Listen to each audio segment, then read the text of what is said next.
আজকে একটা খুব আনন্দের দিন। একটা পেশেন্ট আমার খুবই ডিফিকাল্ট পেশেন্ট ছিল, তো তার ফার্স্ট প্রেগনেন্সি স্ক্যান করলাম এবং বাচ্চার হার্টবিট দেখতে পেলাম।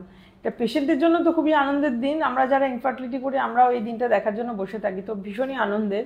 তো এত লোক থাকতে ওর ঘটনাটা কেন বলছি, বিকজ ও একটা এত স্পেশাল পেশেন্ট আমার, যে খুবই মানে তার খুবই মধ্যবিত্ত একটা পরিবার থেকে আসছে। তার বহুদিন ধরে তার মাসিক জীবনে প্রথমবার মাসিক তো তার হয়েছিল, তারপর বহু বছর ধরে মাসিক হয় না এবং অনেক সময় ওষুধ খায়, তখন একটু মাসিক আসে। আদারওয়াইজ হেলদি দেখতে, কোনো অসুবিধা তো তার বোঝা যায়নি শরীরে, কিন্তু বাচ্চা আসে না, তাই জন্য আমার কাছে দেখাতে এসেছিল। যখন আমি আল্ট্রাসাউন্ড করে দেখলাম ওকে, দেখলাম খুব অদ্ভুতভাবে ওর ইউটেরাস, এই যে জরায়ু এবং তার যে ওভারিগুলো, এগুলো খুবই দেখলাম যে ছোট হয়ে গেছে। তাতে বোঝাচ্ছে যে ও অলমোস্ট মেনোপজ রিচ করে গেছে, বাট ও হার্ডলি হয়তো 27-28 হবে। Very unfortunate.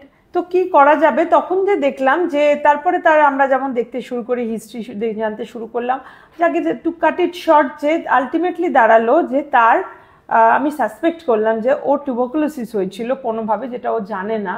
ওর হেলথ ওয়াইজ খুব ডিটোরিয়েশন ও বোঝেনি।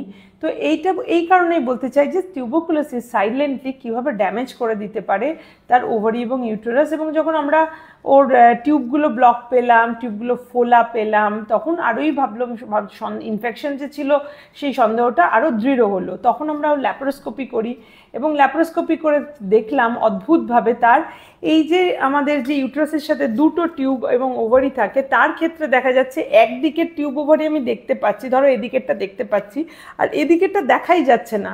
মানে আমি ওটিতে এটাই ভাবছিলাম, আরে আমি তো আল্ট্রাসাউন্ডে এই পেশেন্টে নিজেই দেখেছি এবং এইচএসজিও করেছিলাম, টিউব তো ছিল, গেল কোথায়?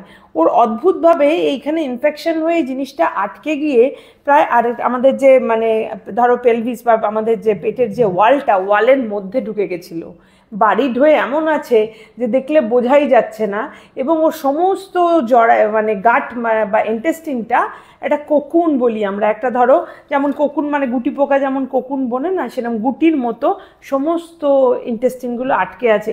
এই ফিচার্সগুলো হচ্ছে very much suggestive of tuberculosis.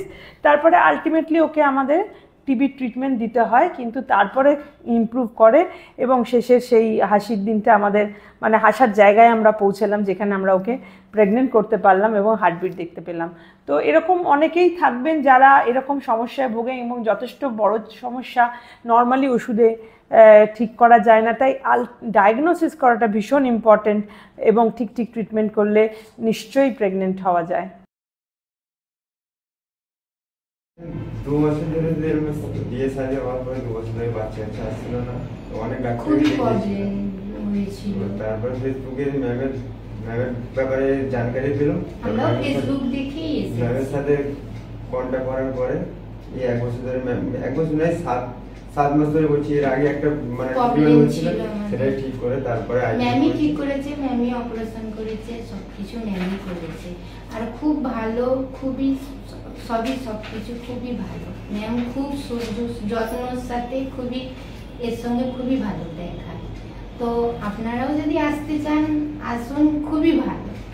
এটাই মানে খুব ভালো। আমি তো মা হতে পেরেছি, আমি খুবই খুশি, খুবই খুশি। আমরাও খুশি, সবাই খুশি, বাড়িও খুশি। আর আপনারাও আসবেন। হ্যাঁ, আসতে যদি চান অবশ্যই আসুন, দেখে আসুন। খুব খুশি।